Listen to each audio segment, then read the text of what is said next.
This is Kanzenshuu, the podcast, episode 432 for the week of January 21st, 2018.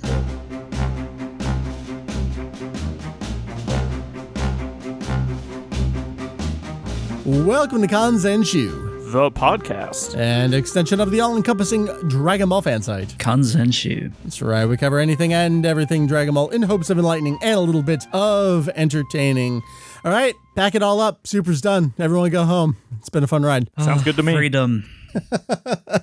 My name is Mike. Sometimes I go by Vegito EX. You can just call me Mike. I got two good buds with me this here episode talking about what... I'm not going to use any words to describe it. We'll get to that. Heath, you are here. Mr. Hujio, sir, from Kanzenshuu. I have arrived. How you doing? It's been a while since you've been on the show, hasn't it? I can't remember. It has been quite some time. I really tried to make the predictions episode and just couldn't get it to work out. That's right. We're not allowed to have all four of us on this podcast at the same time. No, but I was there last year and the year before that. So yeah, I figured you've that's been good enough. So they picked up the slack this year. And then essentially a Kanzenshuu member at this point. I mean, forum moderator extraordinaire, animation catalog extraordinaire. AJ, sup, dude? Hello. Yeah, I snuck my way in. Thanks for that. I see. I mean, it's clear that you've been planning a takeover for a few years now. So it's one of those things where we're going to let it happen and you think you've won, but we actually have a counter plan to your counter plan. Be wary of that. So this here episode, we are indeed talking about what appears to be the end, the conclusion, finale. It's over. Dragon Ball Super will be no longer an entity that is broadcast on television. Heath, quite a few years ago, we did an episode. It was a wonderful episode. I think we were drinking heavily that evening. What the hell happened to Dragon Ball Kai? I don't want to call this a sequel episode to that because I think more information will come to light in the coming weeks, perhaps in the coming years, maybe even over the next year. But it's kind of like a mini sequel to that. We are going to talk about what just happened to Dragon Ball Super. Why is something that's seemingly successful coming to a close? So the three of us will be chatting that up this episode. That is your topic coming in your ears. I do want to just have a little bit of pre-topic housekeeping, get some things out there, and then we're going to jump right in as we have a lot to talk about. So we did have an episode of the podcast last week. I don't know if you listen on different services, things like YouTube, perhaps even on our SoundCloud channel, but we did have a bonus episode last week. It's something that I did not put up on those services. It should be obvious if you listen to it because there's a lot of sampled music in the episode. We did an episode all about the song Solid State Scouter from the Bardock special of Dragon Ball Z. So check that out if you haven't. It's in the podcast feed. If you're a subscriber, you already heard it. Otherwise, head on over to the website and check that out. Alongside that, I included in the feed the review episode from the podcast I did with Jeff, Low Fidelity, reviewing Solid State Survivor by Yellow Magic Orchestra. It all ties in, I assure you. Check that all out. And speaking of Jeff, next week we are going to be doing the Dragon Ball GT review of Awesomeness. So if you're not caught up on GT, yeah, I know it's not quite a month apart. It's almost 2 months apart, but technically one was going to be in December and one in January, and they will be within those months, so it's still monthly. We are doing the next 4 episodes. That's going to be episodes 19 through 22. So if you're playing along at home, catch on up and we'll chat GT with you next time. And obviously this week is the release of Dragon Ball FighterZ. We will indeed have an initial impressions episode within a week or two after that. The only other thing I want to mention, then we're going to jump right into the topic, is this is interesting, I think, especially in light of our predictions episode where Jake and Julian were rather excited, or at least cautiously optimistic, or perhaps not optimistic at all, about the nearly complete works of Akira Toriyama on the Dragon Ball official website, the official Japanese website. They had been teasing this with a grayed out button for a little bit. It turns out they're just listing a thing every weekday, Monday through Friday. Sometimes it's a sketch from something he's done. We got the title page, kind of like composition early works for Soncho. We got some Shonen Jump postcards, Happy New Year stuff. And then we got things like, hey, he did an interview in this magazine. Here's a tiny thumbnail of a page. And then today, as we're recording, we got the, hey, did you know he did Cross Epoch back in 2006? Here's a really, really low resolution watermarked picture from that. So we are following along with that on the website every weekday. You can see what we have to say about it. And the nice thing is that some of the external things they've mentioned, we've already translated or already have a guide page about. So it's been very nice to do little work there and just be able to point to something that is already done. I appreciate that. I have so many gripes with that section.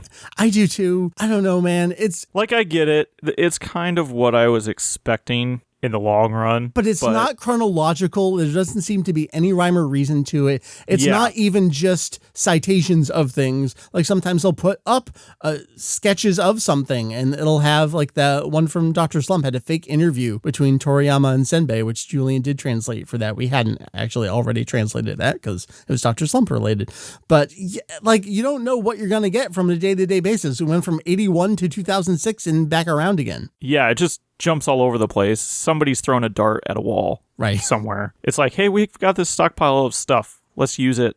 And the picture quality, it's awful. And the fact that they have actually larger pictures and then they're shrinking them down. Yeah. And if you just go view the image, it's twice as big. But it's still super low resolution at that size. Yes. Like, there's so much artifacting in those images. So things that we already do have, I'm providing a better look at them when we update on the site. So you can follow along with it. I'm tagging it as well. And Heath, you and I were talking. We'll probably do something like a feature in the future. Maybe we'll start cataloging it along the way. And then whenever they decide we're done, we're like, oh, here's the complete feature. You can read it all in one place. I don't know. Hey, did you miss it? You didn't miss much, but here it is. Here's everything. So that's the plan for that. So that is everything that's going on Kanzenshuu right now.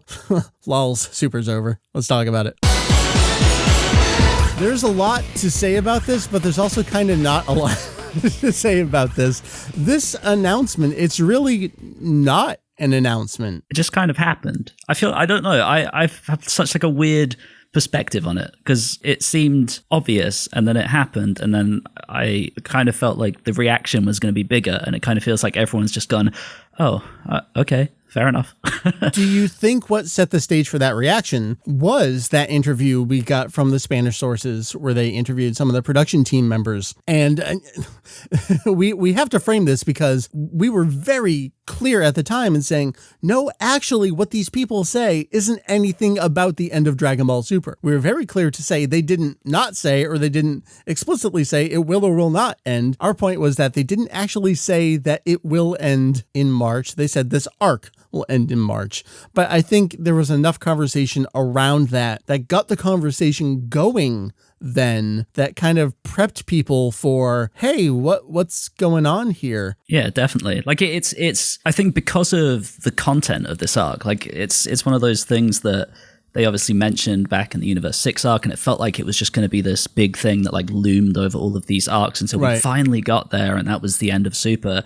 I mean, I was very, very vocal about not being happy that this arc is happening at the time it is. It felt like, oh, we've gone tournament, Future Trunks arc, tournament again, and it felt too soon. It felt like we hadn't really explored enough of everything that they'd built up to. It was like, here's the final point. So yeah, when they said, oh, this arc is going to end in March, I was like, okay, well, where do we go now? Where are we going next? Yeah. I mean, the prevailing thought, it seems like everyone is thinking, oh, we're going to go to Universe 6. We're going to hang out with the Saiyans there. It seemed everyone thought that's where we were going to go either when we didn't know Future Trunks, that's where we were going next after the 6 versus 7 tournament. Then when we got Future Trunks, like, all right, now this is a natural break. Let's go reconvene with these characters that we've come to love or not love, whatever your opinion is, over time, go see them there. But no, we went straight into this tournament. And to me, yeah, I agree. That did feel rushed to get to that point because ignoring what they did with the Battle of Gods and Resurrection F retelling arcs, it really felt like they were prepping this to be a very long running series. And over 130 episodes is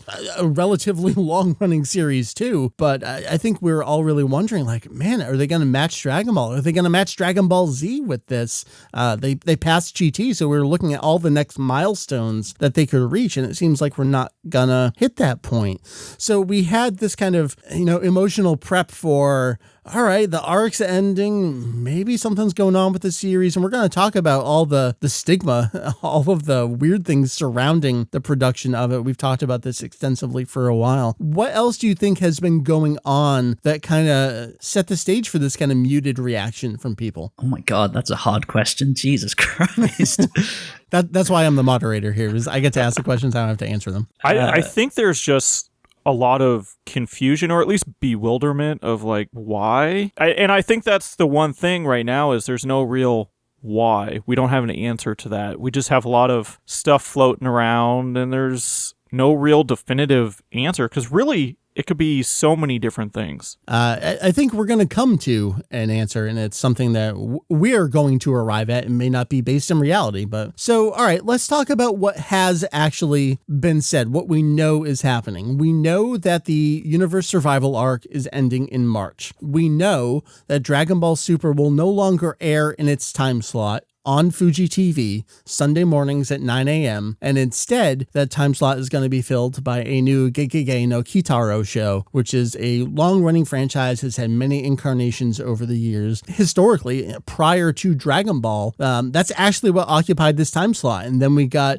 Dragon Ball Kai, and then we went to Toriko, then we went back to Dragon Ball Kai, and then we went to Dragon Ball Super, and now Kitaro is kind of reclaiming a time slot it had occupied over a decade ago at this point. So that was kind of the baseline. There were some other things out there. There was like a newspaper article, and there was some half-sourced websites. I think the most important thing we got was a brief Q&A with Fuji TV on Rocket News 24, Japanese version of that website. There are 4 main questions that we pulled out of here that Jake Herms here translated on our site. So the first question, is Dragon Ball Super ending?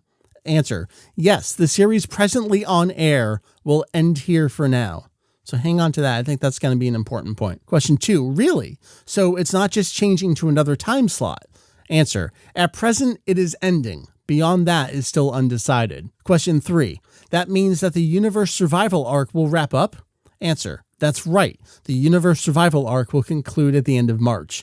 And then question 4. Will there be a sequel? And the answer there, currently it is undecided, so there is nothing I can tell you. But when something is decided, we will put out a press release. I love that answer. Avoiding the subject there. So let's talk about some things that have explicitly not been said. It has not been said that Dragon Ball Super is canceled. It has not been said that Dragon Ball Super is going on hiatus. It has not been said that Dragon Ball Super is moving to a new time slot. It has not been said that Dragon Ball Super will return later this year, and it has also not been said that Dragon Ball Super will return in 2019. Now, I say all that, and you hear that in contrast with some of those Q&As you just heard mere moments ago, and it makes it sound like some of that's splitting hairs, but I think it's really important to be super clear here, and that's going to become more evident as we go through some of our own thoughts as we move along right now. As it stands right now, Dragon Ball Super, as we know it, will no longer be on television in Japan as of April 2018. So AJ, we're going to start with you here because then we're going to get into financial stuff. I think this sets the stage better than the financial stuff, and then they kind of work in tandem and answer each other. So this is your area of expertise. I want to hear what's been going on in the realm of animators and supervisors and producers. We live in an era where everything's so much more open and public than we ever could have imagined over the years. And that's nice. That's for better or worse at times. I know we've had some incidents recently. It was even before, I think, we heard about maybe an ending of Super, where some of the writers are getting online, some of the animators are getting online, and you have people that aren't used to speaking with adults that don't necessarily know how to conduct themselves. And I think that's the worst end of things. The for better side of things is we have so much more transparency than I'm sure Toei, Shueisha, and Fuji TV would actually like there to be at times. So as we do filter through that, and with that in mind, what are some of the things that have been stated? What do you mean, like in terms of where Super is at the moment production-wise, or sort of what led to the end of Super? Or well, a little bit of both, because we've had all these comments over time. I mean, we've talked about this extensively, again, since Super started. The production woes at the very beginning were was like, we've announced a show. We literally have nothing to show for it. We don't even have a logo yet. All the way up through Universe Survival arc. When it totally fell apart in the Frieza arc, of course. And then when his things picked up again, we had King Ryu come on. So more recently, what's been some of the talk out there? Let's start just more in general about Dragon Ball Super. And then we'll get to, all right, now it's closing. What are people saying now? Okay, so obviously the series has been a bit of a mess behind the scenes for quite some time. And I guess for the sort of first, 4 arcs or so. How many arcs are we at now? I don't know. Until the end of the Future Trunks arc, you could really see that craziness behind the scenes on the screen. And then we had that sort of filler arc, and then this new arc began, and things started looking better. If you weren't following behind the scenes, you might actually be fooled into believing that, hey, this series is okay, actually, production-wise. But from talking to various animators, from what they've posted on Twitter or talking privately, we know that that's still not quite the case. For example, Yuya Takahashi, who's like a recent, I say recent, he's been around for a while and done some stuff earlier in the series. But as far as Golden supervising Boy right now. yeah, exactly. As far as supervising at the moment, he's quite new, and he revealed that for like one of his most recent episodes, he only had something like 5 weeks, and he said that just in general, working on Super is very, very tough. He tends to get sort of half the time that he's used to from other long-running series. Like, for example, he normally works on Fairy Tail, so he said that he can get his work done, but he can only do half of an episode.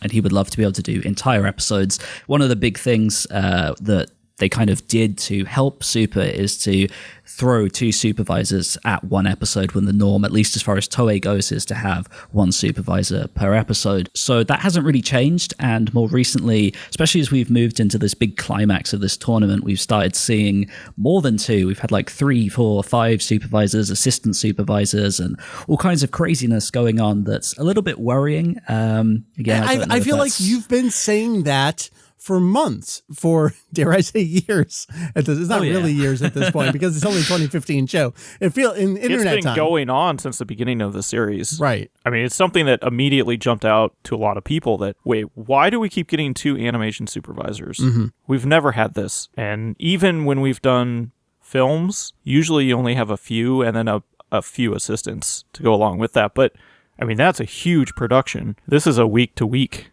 production. For Super in particular, it's not even necessarily just on the animation side. I mean, Heath, we've been talking about like, wait, we have a new series organizer, we have new directors, like what is going on here? And we put that in contrast with things like One Piece, where, well, that show's been going for a very long time, and naturally over the course of a production that would happen. With Super, all of these changes have been so hyper condensed into this 2-year time frame. So AJ, you say all this, but none of that sounds different or new. So what makes it different about this arc in particular? Oh my God. I'm really being put on the spot here.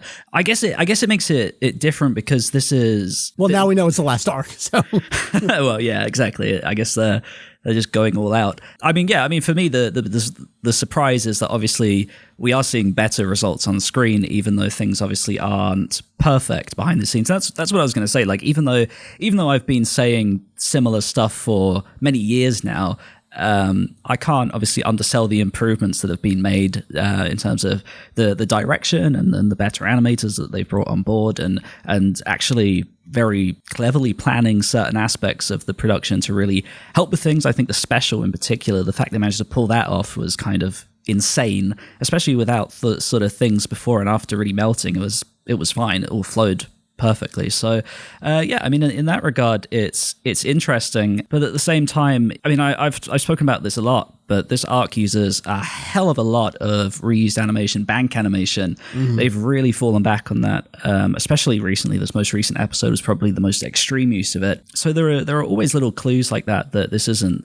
the most perfect thing. And I suppose with the movie that we'll touch on later, I think that's when it becomes the most relevant, and that's when these issues, in spite of the great stuff we're seeing on screen, that's when they become most relevant. And I think they'll explain a lot as to why Super is going somewhere. Well, we'll talk about the movie in a second. So what other important chatter have you seen? It looks like you have one answer here in particular that really sets the stage for what's going on. Yeah, so Shida was doing a Q&A on Twitter I mean, he's been doing it for like the past 3 weeks now. He has like hundreds of questions. I feel kind of bad for him, but one of the questions that really stood out to me, and I guess it wasn't surprising in any way, but someone asked, so what's the biggest difference between working on Dragon Ball Z and working on Super? Oh my God. Can I stop you right there? Because I feel like that's a sly question. That's a smart question, because that's a question where you can see what the ulterior motive is there behind the question, but it's framed in a way that makes it very innocent. And I love what we get out of it, though. Absolutely. Like his response, I might be misremembering, but I'm pretty sure his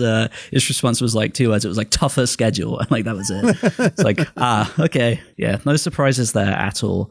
And he also spoke about one of his scenes, the scene in episode 95 where Goku and Frieza have that little thing, little battle. He did that in 2 weeks. I don't think that's by choice. I think he had 2 weeks to do it. I know that Takahashi had like 3 weeks for one of his scenes. It seems to be around that time frame that a lot of the animators are working with. So that's kind of tough, and it explains obviously why it was a little bit more conservative than what we're maybe used to from Shida. But yeah, we're still getting, I think that's the bottom line, we're still getting lots of comments from animators that, yeah, it's a tough show to work on. Yeah, even still, it's rushed. That's after Universe 6 versus 7. That's after Future Trunks. That's with an arc that's had an entire introductory to itself before we got into the arc itself, which we're seeing now is completely different in the manga version. So I can't wait for someone please at Shueisha and Toei, just leak Toriyama's memos. We need to see what's going on here to see what's making everything so different. I mean, this arc, it felt like it had all the time in the world to be mapped out appropriately. And it sounds like that's not the case. I know even just one thing to look at is when they first announced, was it Box 11 for the Blu-ray release? Yes. They had up to episode 133. Mm-hmm. And then all of a sudden, we're losing 2 broadcast dates in February. And all of a sudden it was updated to 131. So the fun part's going to be as we approach the end here of, were they actually planning for 133 episodes and now they had to cut like 40 minutes out of their time? It could be fun. AJ, let's talk a couple other things. What else have you been seeing out in the production world? Just last tidbits before we start talking about the movie, which I feel is the elephant in the room here. Sure. So, I mean, I guess this is related to the movie. I think, obviously, it was announced at Jump Festa, which was, when was that? It was mid-December. It sounds like, from what we know, that it's in the sort of pre-production stage right now. There's a sort of French/Japanese studio called Yapiko Animation that confirmed on a live stream a little while ago that they're currently working on the film, or will be working on the film. And they're not a no-name studio. They're a studio of freelancers, and some of them are very, very talented. You've got animators like Hiroshi Shimizu, who worked on like Sword of the Stranger, various Ghibli movies, and he has a connection to Toei through Procure. And then there's a guy called Yuichi Takahashi, who worked on Birdie Decode that's like 10 years old now, but that's an incredible show of incredible animation. I feel like that just came out and I forgot to watch it, and now it's 10 years later. Whoops. Yeah, I only got to it recently, but it's incredible. But yeah, I mean, I guess I bring it up because like it sounds like the movie wasn't a last minute thing. It sounds like This was in production for quite some time. The fact that, they're already picking studios and starting to do work now.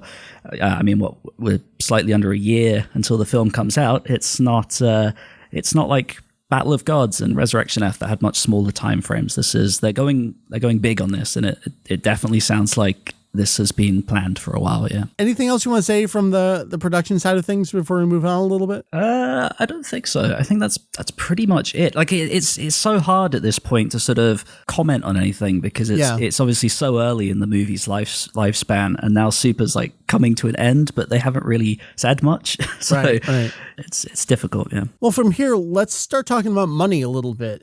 This is stuff that we have actively followed and covered on Kanzenshuu for long before it was Kanzenshuu. I always cover the Bandai Namco reports, financial fiscal year reports, see how the series is doing for them. We get Toei reports as well. So I wanted to dive into some of these numbers here because I really feel like you look at these numbers and you go, wait, why are you stopping the graph? Because you plot these out on a graph and the line just suddenly goes vertical. It's astronomical. It's like, what happens? Why would you do that? We have 3 key figures for Dragon Ball specifically from Toei Animation.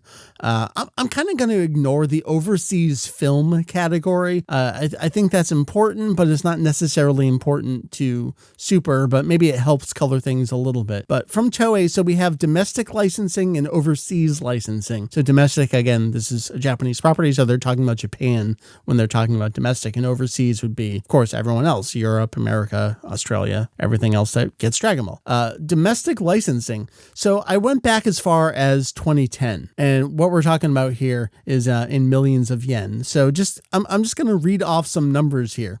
2010, 598 million. 2011, 343 million. So we dipped there. And this is all domestic licensing. Yeah, this is domestic licensing. So this is Japan. 2012, 408. 2013, 498. 2014, 498 again. 2015, 611. Jumping up a little bit there. 2013 through 2015, we've got Battle of Gods, we've got Resurrection F going on. So 2015, 611. 2016, 1947. 2017, 3589. It's absolutely crazy. That's insane. All right, so that's just Japan. Let's jump over to overseas here. And again, I'm going to start all the way back at 2010. This is, I think, really fascinating because you think about how delayed Dragon Ball had been in many parts of the world. So everyone's kind of like catching up, and some video games do better in Europe. I know Bandai Namco talked about how good stuff did in Europe. So just keep that all in mind when we talk about overseas here. 2010, 1624. That sounds pretty good. That's actually kind of up there with like 2016 for domestic. Jumps way the hell down. 2011, 379. So we're down in the pits for overseas licensing in fiscal 2011. 2012, 206. So it's going down even more. 2013, 224. 2014, 245. 2015, 399. It's like a very tiny little jump there. And we're talking about Battle of Gods and Resurrection F. 2016, 1478. 2017, 3366. So it's mirroring exactly what's going on with the domestic licensing. You could have an actual vertical line. This is as close to a vertical line as you can get without it actually being a vertical line from a year-to-year basis. Like, the amount of revenue Dragon Ball is doing for Toei here is incredible over these last 2 years.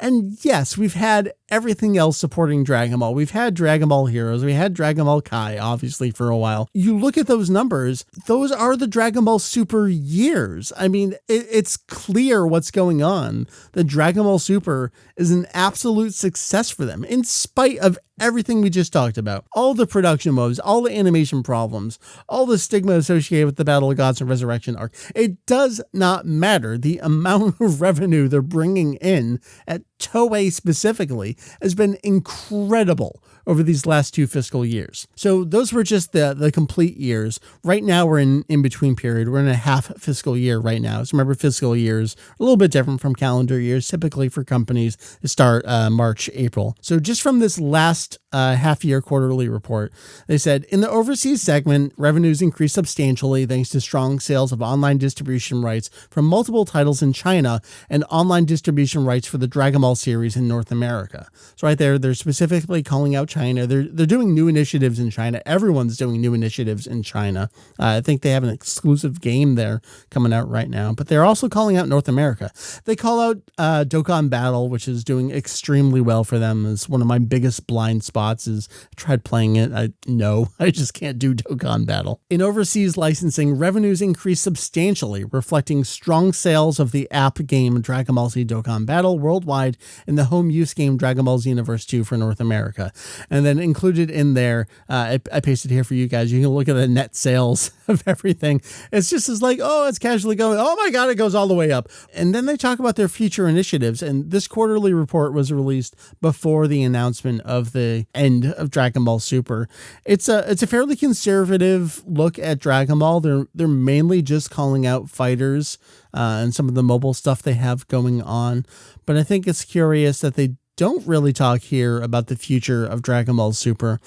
From here on out in their half-year Q2 report, Dragon Ball Super is just, this is a thing that's on TV right now. So that was Toei. I want to take it over to Bandai Namco.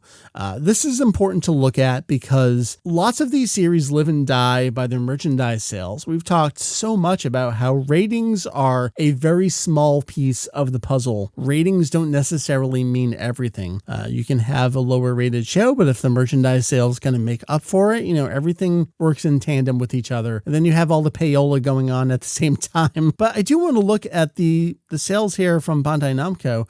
They break it down in two categories. So for Bandai Namco, IP sales is the Dragon Ball franchise kind of as a whole. And I went back to 2008 here. This is something, Heath, you and I talked so much about with regard to Dragon Ball Kai, and how when Kai was on TV, like merchandise sales were actively going down. And then when they took Kai off TV, it actually went back up. It went back up. Like, that's not how this is supposed to work. You're supposed to have the show on TV backing up your merchandise sales. That's the magic of Dragon Ball Kai. Right? This is amazing. I've never seen it laid out like this before. Isn't hilarious. This crazy? It's insane. I'm going to read some numbers to you here. So overall Dragon Ball IP sales for Bandai Namco specifically. So this is every bit of merchandise you can imagine. This is everything together. So basically, from 2008 to 2014, we're averaging like a 10. Right. In billions of yen. At best. We get close to a 12. Nothing super good there. So I guess let's just continue from there. So the last, kind of average number is 2014, which is 11.4 billion yen for Dragon Ball as an IP specifically. 2015, so fiscal 2015. So we've come off Battle of Gods. We're getting into Resurrection F timeframe here. Remember, fiscal years versus calendar years. Dragon Ball Super isn't really relevant here just yet. Fiscal 2015, 19.4. Fiscal 2016, 34.9 billion yen. Fiscal 2017, 61.1 billion yen. Fiscal 2018, which is not done yet. This is their forecast. Again, we are halfway through the fiscal year for 2018. They're forecasting 75.7 billion yen for fiscal 2018, which is yet another significant increase over 2017. Like, the merchandise is doing gangbusters. It is doing more than they could have imagined over the last decade. So what you're telling me is they don't like money. Right, no. You look over at the toys and hobbies business for Dragon Ball, so that's taking out certain things. Bandai Namco breaks things down into additional categories like video games versus card games versus figures versus hobby merchandise, all that kind of stuff. So just the toys and hobby stuff. 2008, we were down at 5.5. That kept going down into 2011. So this is what we were talking about, Heath. As Dragon Ball Kai was on TV, they went down from 5.5 to 2.7. While Kai was on TV for toys. You got to hit that low. For toys and hobby merchandise. So just toys and hobbies. From 2011, we've gone from 2.7 to 12 billion yen, just toys, to their forecast for 2018, fiscal 2018. So what's going to happen when you introduce like over 100 new characters in the course of a year? Have so many more opportunities. So you look at these numbers, and I'll include this with this podcast episode. Maybe I'll do, people make fun of Polygon for, like, look, we made a chart, so this tells everything you need to know. But I think these numbers are important. You look at these, and this is where I get to the question. The numbers don't lie, and yet at the same time, the numbers don't add up.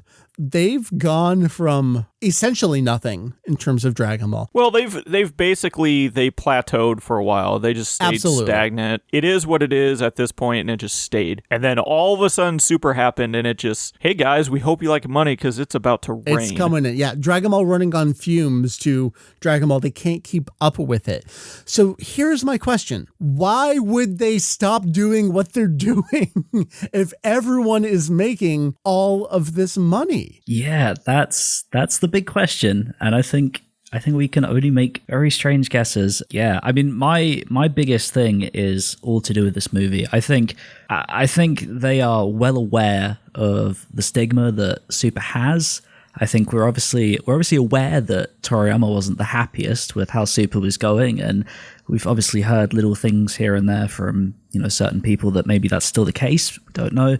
So yeah, I feel like they physically could not continue Super while doing this movie, and I think they're gonna go and relaunch everything. That's my crazy theory. All right, and so we'll come around to why that's the answer in a little bit there.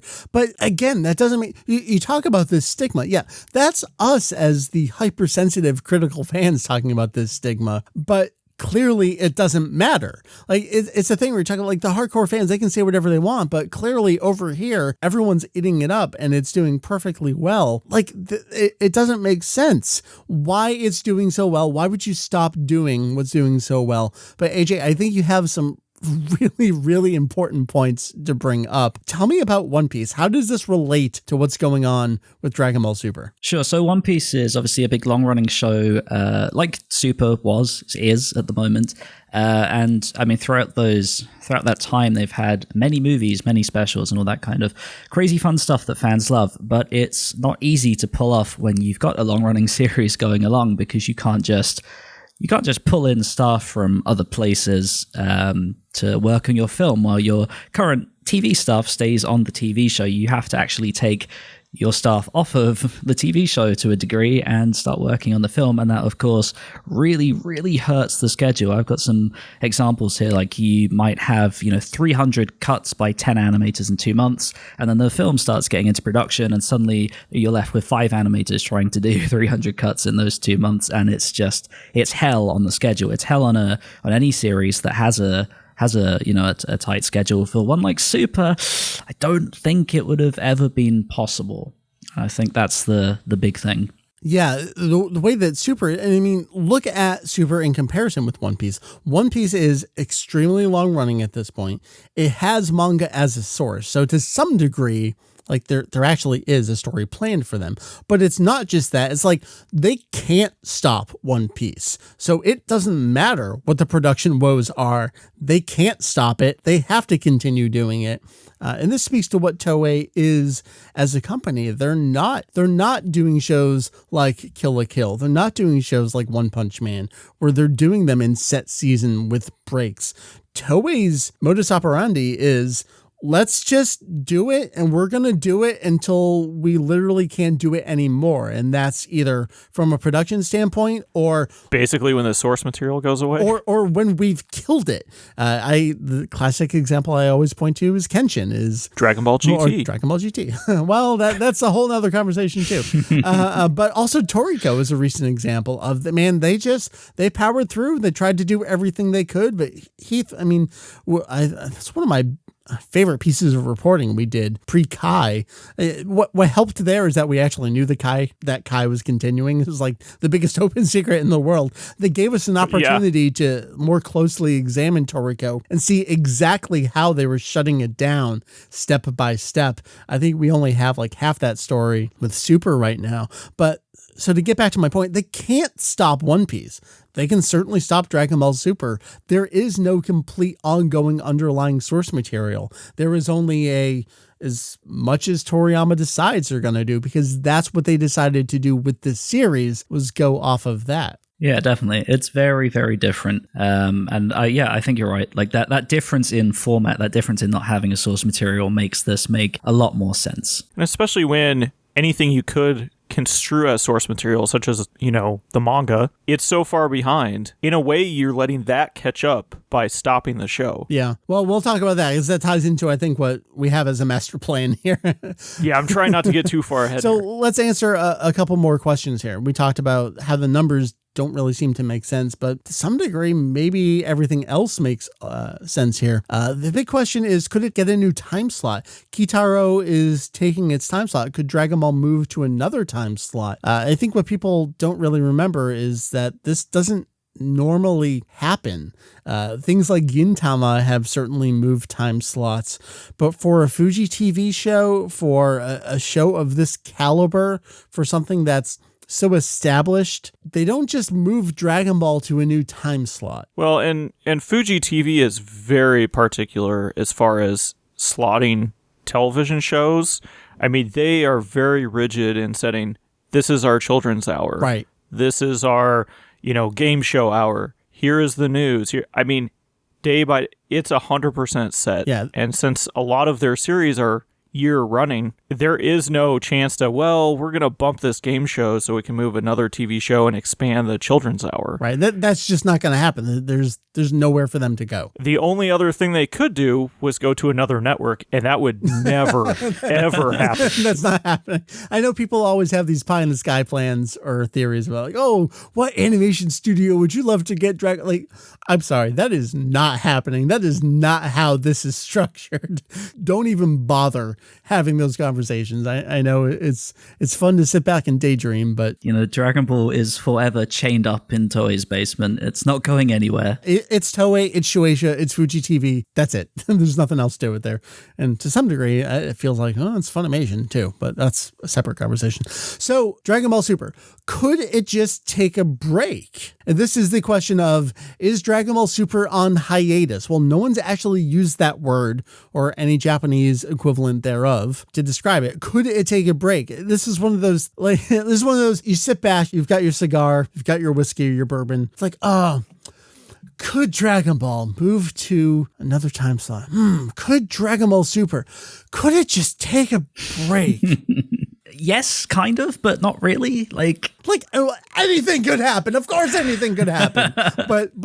But I mean, no, it could not. end up being, what is Toei's plans with it? Like, does it come back as a new series? Because then you're like, well, then it's not really a hiatus. They just started a new series. Yeah. Right. Where's it going to pick up when it comes back in the story? To me, all of that's going to play into, is this a hiatus? Right. Yeah, absolutely. I think another big tell is going to be when this movie comes out, or at least like a title is announced. Are they titling this a Dragon Ball Z movie? Is it going to be a Dragon Ball Super movie? Or is it just Dragon Ball? I think that might tell us a lot. Yeah. It's not going to be a Kai movie. I can tell you that. Well, let's just cut that off right there, because I think the next question is where we really get into the meat. Theoretical Kanzenshuu approved answer here. Could it get a new name, effectively relaunching the show? Yes, I think so. Like that's where I'm at. Like that's what I was going to say. Like, could it take a break? I feel like It's two sides of the same coin here. Yeah, I feel like this kind of is unofficially a break. I think there's obviously we've just gone over all of the numbers. There's no way that Dragon Ball's gone now. Like that's ridiculous. You don't just end a TV show when it's absolutely absurdly successful like this. It's gonna come back. I mean, it will. There's obviously Kanzenshuu. You don't just say these things will happen, but there's absolutely no way in hell that Dragon Ball does not come back to TV with sales like these. Right. I mean, they've effectively said that, where they're leaving those open-ended answers of, oh, we have plans for the Dragon Ball. Nothing is decided right now. They're not going to stop. This isn't like Dragon Ball Kai, where it was a little experiment. They had an open time slot. They could do whatever they wanted. And it was super cheap. It cost no money to make, especially as we got into the Boo arc. I'm not entirely sure who got paid. I would like to see the receipts there. There's too much money coming in for them to stop Dragon Ball entirely at this point. The nice thing is, hopefully they can take this money and, one, throw it at the movie, and two, hopefully whenever Super comes back, we can actually have, okay, we're going to pay to really sit down ahead of time, which they may be doing while the movie's happening. We have no idea. They may be doing it right now. We are going to plan this out. We're going to get way ahead of the game. Well, that's the thing. That's the ideal situation is, all right, so Kitaro is a thing.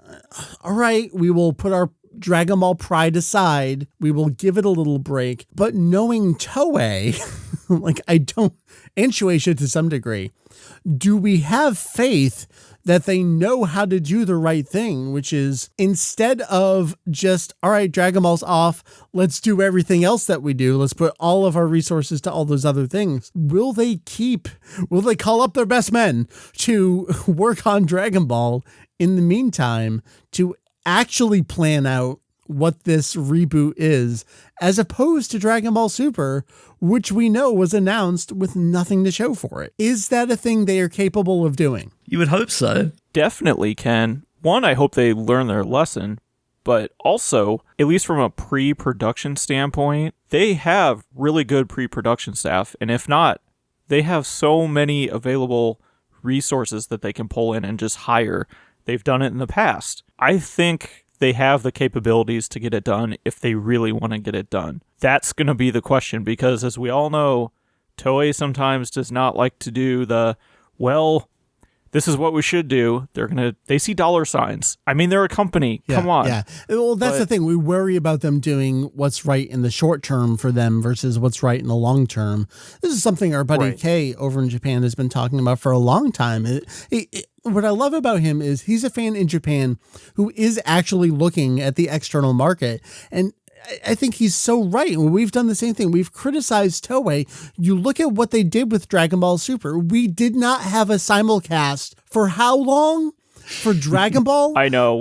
I bashed them for that for a long time. I know a lot of people did. It just did not make any sense at all. And I guarantee you, it's because they had no contract in place at the beginning, and they had not planned out how they could even think of any. Like they talk the biggest. But like, no. I'm too riled up. I got it. I know. I'm just saying, from a production standpoint, I don't think they even knew how to make a deliverable. No, they have no fucking idea how to do anything. God, no, they were like 63 episodes into Super when that simulcast came around. It's unbelievable. The thing that was so frustrating is coming off of Resurrection F, where we had a home release for that movie that was 1 week away from the Japanese release, at least here in America. I don't remember what the European release date was on that. I think you were a little bit more delayed on that. It felt like they got their shit together and they're like, we recognize Dragon Ball is a worldwide phenomenon. We have to treat it like a worldwide phenomenon. And their Dragon Ball Super press release was listed in Japanese alongside an official English translation. And even though we were worried at the time that they had nothing to show for it. Well, it just goes back to everything that has happened. It's always, well, here's the black and white, and then Toei does the opposite. Right. They say one thing, they turn 180 degrees around, and they walk for 2 miles, and then they deliver their answer that way. So that's why I think they're doing the right thing here, but I continue to have worries, and I continue to have a 50% lack of faith in their ability to do this. All right, so let's pull it back again. Let's talk about the movie again a little bit. So we have Super that is ending in March. We know this to be a fact. This is what's happening. They've already announced that they have a new theatrical film. We know that the theatrical films do exceptionally well internationally. Every country that has ever loved Dragon Ball gets these films, and it does amazingly. This sounds like the right thing to do. AJ, as you were talking about, it doesn't sound like they're capable, for Dragon Ball specifically, of doing a TV series and a movie. So here is our conspiracy theory. I think, AJ, you and I are definitely in alignment here. Heath, we'll see if we pull you. I'm like 100% on board with this, because this is one of the first things I thought of. Okay. So with all of this in mind about Dragon Ball Super, with all of its production woes, the stigma about like Lulz episode 5, like maybe that's finally faded away, but it's still got its detractors on the production side of things. All right. Is this actually their brilliant plan? Here's what they're going to do. They have this major theatrical film cooking that's going to come out later this year. We know that's going to do amazingly well theatrically. Meanwhile, Dragon Ball Super stops airing on TV, but its manga continues because we're so far behind, as we've seen. What I've loved about how they've been doing it, and I think this is brilliant, this is like their sub-brilliant number 2 plan, is they keep the former arc relevant while the new arc is airing. They do it through the manga, they do it through video games. The fact that Goku Black and Zamasu are still in such a public consciousness in fandom is a testament to their planning here.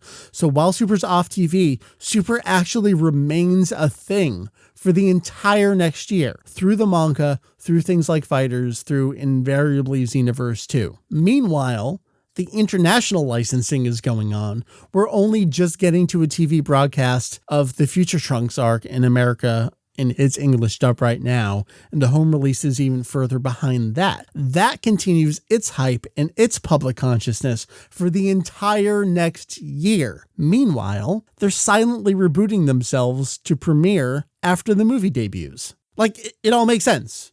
It brain explosion .gif right here. Just picture it here. I know we're audio, but there we go. No, I mean, that is one of the first things I thought of was, there's no way they're going to be able to keep going with the TV series if they're not bringing in new help to do a theatrical film. There's just no way. They have so many shortcomings as it is. I don't know how they would logistically do it unless, kind of like AJ was talking about, half of your episode or 75% of your episode just becomes bank animation and you draw things out so long that I just don't see how that would work. Yeah, I don't and know. So, yeah, the movie, it killed it. Yeah. It just killed the it. movie killed Super. It's like one of those, the king is dead, long live the king.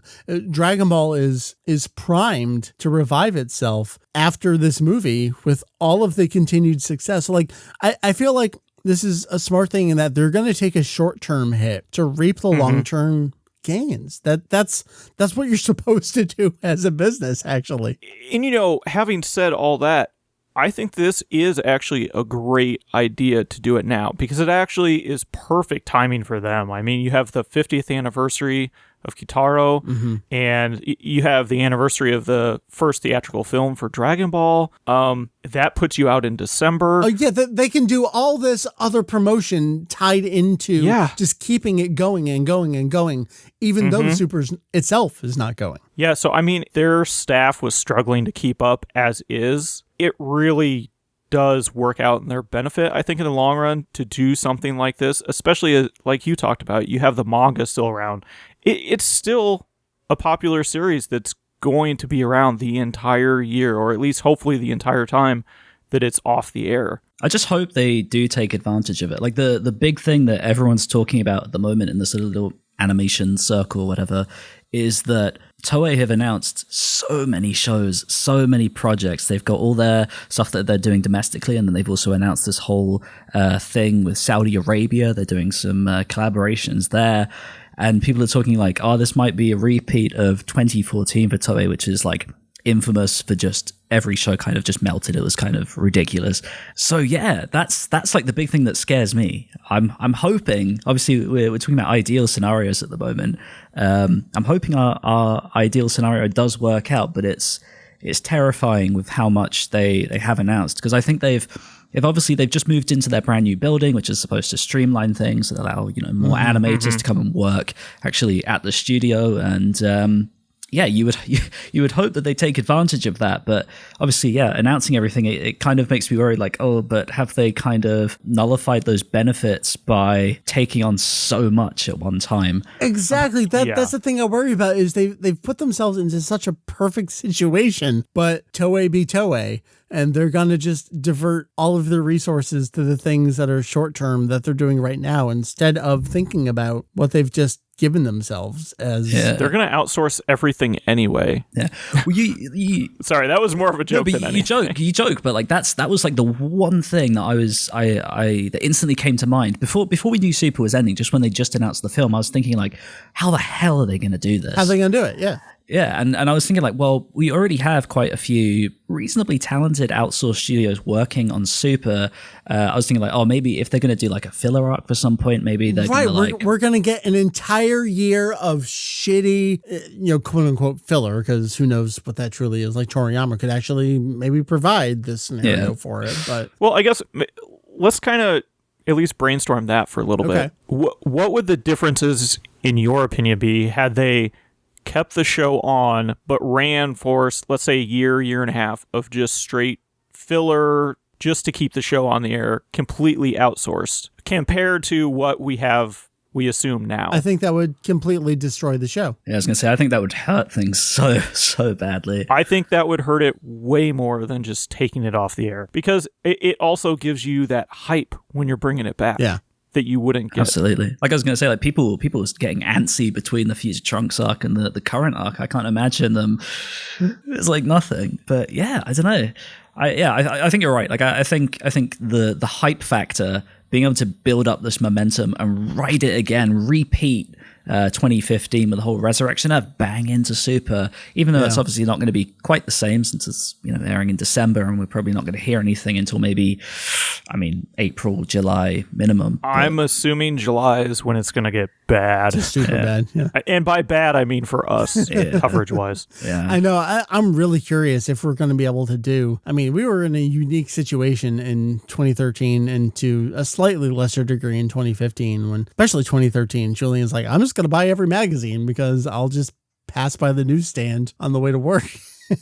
Nozawa's saying the exact same thing for the 5th time in a row this week. So it takes no effort to translate anything. This is going to be very different. I mean, all right. So we've basically arrived at our answer of the movie killed Dragon Ball Super, but it actually kind of gave it a new life. And that take a little break and come back as something new.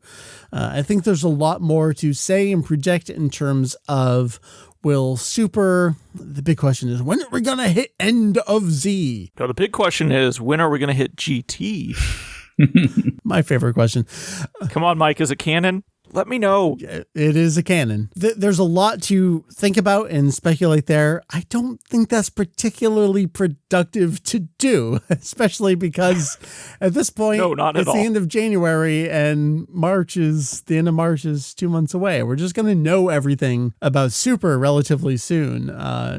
I don't like the idea of Super, I hate to use the word super building something up in your head and then having your expectations not be met. I'd rather just let it play out and we'll see where we go from here. Come on, theories mean clicks. Come on, Mike, let's do this. That being said, however, how do you think Super ends? Do we go to end of Z in Super and then do we overwrite GT in Dragon Ball blank? Everyone dies. That's how every TV show should end. Everyone dies. I've spoken about my crackpot theory. Universe 7 gets wiped out. Turns out we were in a different timeline the entire time. Dun dun dun. I love when they go the timeline route. You have infinite timelines. So I don't know. I think they have too many new characters that different groups of people like for them to leave everyone alone. There's no way that everyone doesn't come back. I don't know if I subscribe to the one big universe theory, but I think everyone's going to come back. I definitely think we're going to see the 28th Tenkaichi Budokai at the end of Super. I don't say that knowing anything. I just think they've got to do that. Do we think they can relaunch a new Dragon Ball show post-Oob, non-GT? I don't with know. or without Goku. God, if they do though, that's gonna cause a ruckus. GT fans won't be very happy. Yeah, I guess the one thing I want to ask, I'm kind of stealing a job here. I'm sorry. Is sure. that I mean No, I appreciate this. I need someone to ask me questions. Hey, come on. I'm sorry, Heath. I'll think of something. I'm right here. But no, you've mentioned in the past that obviously. I mean, everyone can observe this. GT is still a huge thing. It might not have the best reputation, but they, you know, the new figures coming out. It's in video games all the time. Will they really, have the balls? I guess is maybe not the best term to use, but will they have the balls to overwrite GT and go somewhere else with it? Like, what does that do as far as selling that show? Then, like, I don't really know how I feel about that or what to think about that. That's the thing. So, yeah, I guess just to step back a little bit, the thing that I've talked about is, I mean, we're definitely at a point where we've seen so much in Super. There's no way that GT can happen within that same continuity. Like, that's not even a question anymore. You could sort of make it work in Battle of Gods. You could mostly not sort of make it work in the Resurrection F. But then as we got into Super, like, that clearly couldn't happen there. I actually think Xenoverse has done a wonderful job of explaining how that all works. Maybe they could go that route. I'm incredibly surprised that with all of the pre-production and actual production work they did with online that was reused in Xenoverse, and maybe because it was reused in Xenoverse, that's why it wasn't used for a manga/TV series incarnation. I think like that made so much sense as a continuation of the series. Toriyama perfectly outlined what that world was, and everything just made so much sense there. But I think because they did Super, they can't do GT. They can't do Dragon Ball Online world / Xenoverse world. So what do they do? I don't envy the position of deciding what comes next. And I say that from, I don't envy Shueisha. I don't envy Toei. I kind of don't envy Toriyama at the same time. I don't know. I'm not going to answer your question because I don't have any fucking clue what they could possibly do. That's why they get paid for this and we don't. I don't know, man. In before Dragon Ball Heroes anime, and we just shut down the site. Well, I mean, that was the popular theory at the time. We've talked about that as well. While Torishima didn't explicitly say they wanted to do a Dragon Ball Heroes show, if you read between the lines, that's what Bandai Namco wanted instead of Dragon Ball Kais. They wanted a new show, and if they were the ones that were approaching Shueisha / Toei / Toriyama, I mean, why wouldn't they use their thing? I mean, that falls in line with like Monster Hunter and all the other games that get their anime TV series backings. I mean, that is the point of this, is the shows and the games and the merchandise. They all back each other up to support this merchandising empire. I don't know what the hell they do after Dragon Ball Super. I don't know, I wonder, man. once we get like a full understanding of what this movie is, I wonder if that will shed any light on things. I mean, obviously the description at the moment is very vague, but I think we know what we're getting. We are getting Yamoshi. We are getting the original Super Saiyan God. I mean, you look back at they are completely, I don't know what the word I'm looking for is. They show their hand with what they're doing with some of these interviews as they come out. Well, and it'll also be interesting depending on how the series itself ends. Yeah. Man, I'm out of theories. I need to save them for YouTube videos. So, AJ, I don't know. Did I answer your question? You're allowed to ask me questions, but I'm equally allowed to not answer you. Yeah, it's totally unfair, isn't it, AJ? You know what? You do this for 20 years and then you can not answer people. That's true. Fair enough. Fair point. Fair enough. No, I think that's pretty much it. I'm just the same as you. I honestly haven't got a clue where they would go with anything. I feel like if they tried to do something at the end of Z without Goku, then is it going to be able to sustain itself? Obviously, there's a small pockets of the fandom that don't really care about Goku that much, but he is the main character. And is it really going to keep people entertained and gripped if they don't show him off with Oob and tell a different story, before transitioning him back in? I don't know. It's all these kind of different storylines going around in my head that it's the reason why I don't touch on story ever, because it's just an endless, you can go on forever about it. It's We actually have a decent thread in our forum right now. What would Dragon Ball be without Goku? Would it still be Dragon Ball? And I have some pretty line in the sand thoughts about that. I don't think you do Dragon Ball without Goku. I think it's not just that Goku is the face of Dragon Ball, he's the spirit of Dragon Ball. And even when he's gone for a little bit, everything is in service of him. But that's a separate conversation that maybe we can have at some point in the future. I was gonna follow up maybe with like if you go past the end of Z, does it start to devalue the end of Z? And I feel like that's probably another podcast topic in and of itself. One that I do want to have. Don't you worry, that's already on the list. So I think we've exhausted everything we can possibly talk about at this point. I mean, we know so little, but it's one of those things, kind of as I mentioned earlier, if you read between the lines, everything kind of does actually make sense. And now it's all about execution rather than the opportunities. So I guess we'll bring things to a close here. This was our podcast, episode 432 of Kanzenshuu. Heath, you and I have, of course, a lot of stuff going on. AJ, you're actually coordinating across multiple sites right now. Why don't you give this a little plug? Everyone's rewatching Dragon Ball Z. Yeah, I don't know why I did this. Oh, well, I do, but it was selfish. You're crazy. Yeah, so I know Dragon Ball Super's animation like the back of my hand, but as far as Z goes, I mean, I know people here and there, but I've never really gone over it on an episode by episode basis multiple times like I do with Super and kind of just memorize everything and all that kind of stupid stuff. And so I thought, well, why not make my rewatch of Dragon Ball Z a big community thing? And so on the forum, on the website itself, Kanzenshuu, we do have a weekly rewatch thread. We also have it over on Reddit, and it's been pretty interesting to read the sort of different perspectives from different communities. People on Twitter can also, if they, if they're not fans of forums or Reddit, then on Twitter they can use hashtag DBZRewatch and throw your thoughts out there. It's been pretty fun so far. We have just wrapped up the Saiyan arc this week, so we're heading into Fake Namek, and that's going to be fun.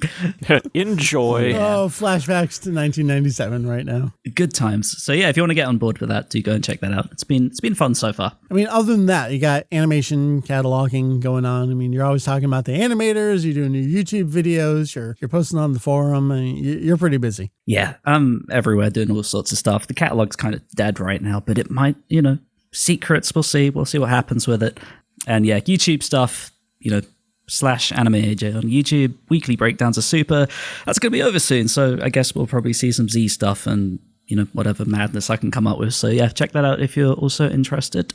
And yeah, that's probably it. Much like us, now that Super comes to a close, we can reprioritize on other things. Oh, thank God. To do. So Heath, how's that wiki going? Oh, it's fantastic. We got that. We've got, God, I'm working on three new guides and all sorts of random crap for you. On audio from the predictions episode. Jake is going to help you finish that guide. You do? So, I don't know. You guys work on that and let me know when it's done. Yeah. Well, the one guide is really close. If I can get Jake to commit, we might be able to get that done. I need to throw some screenshots and scans. And then another guide needs, wink, wink, somebody else's help. Just for a little bit. And all right, I'll hold my beer. I'm coming. Yeah. And then got to get caught up on super pages. I had to fall behind on those to sacrifice so I could get other stuff done. You stopped doing GT pages because of super. I know. I'm like, I'm going to get GT done. Well, I can. It's only 64 episodes. I think I got like 12 into it. I know. You're beyond what we're doing in the manga review on the podcast now. So it sucks. So what, this is me being me here, but what really sucks when you run a site like this large is I go back to start doing episode pages and it's like, well, then I need the credits. So then I go do all the credits. And it's like, well, okay, what names are we using for characters? All right, well, now I got to go update the entire cast guide. So it's just to get to that, I'm going through all these little tiny steps that are really annoying and monotonous. So you're welcome. It's okay. We appreciate you. We really do. Thank you. You're so I need that right now. But yeah, it's just, stupid little things like that. But we'll get there. And I'm here too. I do things sometimes. Yes, you do. You come up with ideas and get them to, be done by other people. I'm the idea man, and I delegate. I'm the delegation master. That's what Mary says. She delegates to me. Mary's actually the secret overlord of Kanzenshuu. That's got all the plans, and then they go through me. And I'm her secret proxy, making everyone else work. So we have a lot on tap for 2018 on Kanzenshuu. I think much like Toei, we're going to take the opportunity to catch up on as much as we possibly can. Every time I come down to the basement, I just pull a random book off the bookshelf and I'm like, I'm going to take a photo because there's a thing here. And I'm like, oh shit, there is so much to do. There is so much stuff down here. And we'll see if we can take this opportunity to kind of plow through some of the old stuff that we want to hit. It's during Dragon Ball, it's pre-Dragon Ball, it's post-Dragon Ball. There's a lot of stuff. People ask us, oh my God, Super is over. What are you guys going to do? Like, what are you talking about? Like, oh God. There's so much stuff that we have to do. Super was the thing that destroyed all of our other plans. We're excited. I remember at one point, and this was like way back in 2005 or 6 or something like that, and there was an actual forum thread about what's going to happen to Kanzenshuu because they're just going to document everything and then they'll be done. Right. And be like, yeah, I don't think you know how much stuff is out there and how crazy we are that we'll actually do it. This is something that I really, really want to impress on people is that you don't know the depth of the stuff that there is out there. Think about all the stuff that goes on now that Super is a series. There's V-Jump and there's Psycho Jump. Think of all the magazines that are going on at the same time. Everything that happens now was going on during the 90s, and we continue to amass all of that. I'm really not looking forward to new guidebooks coming out here probably within the year now that the series is ending. No, 30th anniversary book. That's what's next. So we've already talked about, oh no, poor us. Kanzenshuu is in such a bad place because they have all this work to do, but they love the series so much. So fuck them. I don't know where this is going. I have no idea. Bring this episode to a close. Please do. I've enjoyed myself immensely over this last. I click over and the three of us have been talking for nearly an hour and a half. AJ needs to go to bed. So let's call it quits here. I have been Mike. That has been Heath. That has been AJ. AJ already told you everything that he does. Heath and I can be found www.kanzenshuu.com. That is kanzenshuu.com. We are on all the social medias. You can look for links and pictures and all that good stuff there. And we'll be at you next week for episode 433 of our podcast, where we'll talk about Dragon Ball GT. Sure, that's fine. We're going to do that next week. So AJ, because you're the guest, I don't know, man. How do you want to end the episode? You have the last word. My last words are... AJ's last words. All right. My last words are, it really is. It's 20 past midnight. You said I have to go to bed. I'm very broken at the moment, so I'm probably not going to be asleep for like 5 hours now. So my advice to wrap this up is to keep a healthy sleep schedule. You'll feel much better.